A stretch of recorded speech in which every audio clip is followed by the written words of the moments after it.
মাশাআল্লাহ, তুমি কি পাঁচ ওয়াক্ত নামাজের ফজিলত সম্পর্কে জানো মা? না বাবা, আমার জানা নেই। তাহলে শোনো, পবিত্র কুরআন মাজিদে আল্লাহ রাব্বুল আলামিন আমাদের পাঁচ ওয়াক্ত নামাজের সাথে এর ফজিলত সম্পর্কেও জানিয়েছেন। ফজরের নামাজ সহি সালামতে আদায় করলে তোমার চেহারায় উজ্জ্বলতা বৃদ্ধি পাবে। জোহরের সালাত আদায় করলে তোমার রুচির বরকত বৃদ্ধি পাবে। আসরের সালাত আদায় করলে তোমার শরীরের শক্তি বৃদ্ধি পাবে।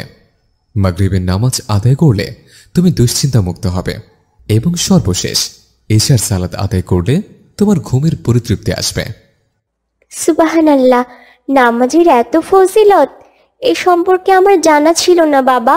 এগুলো জেনে আমার খুব ভালো লাগছে। হ্যাঁ, হ্যাঁ মা ফাতেমা, তুমি যদি এই পাঁচ ওয়াক্ত নামাজ সহি সালামতে আদায় করো তাহলে আল্লাহ পাক এর ফজিলতগুলো তোমাকে দান করবেন। অন্যথায় এগুলো তোমার উপর থেকে উঠে যাবে। মনে থাকবে তো মা? হ্যাঁ বাবা, আমি নিয়মিত 5 ওয়াক্ত সালাত আদায় করব। এখন যাও, পড়তে বসো, আর সকাল সকাল ঘুমিয়ে পড়ো, কেমন? আচ্ছা বাবা, আমি পড়তে গেলাম। আসসালাম।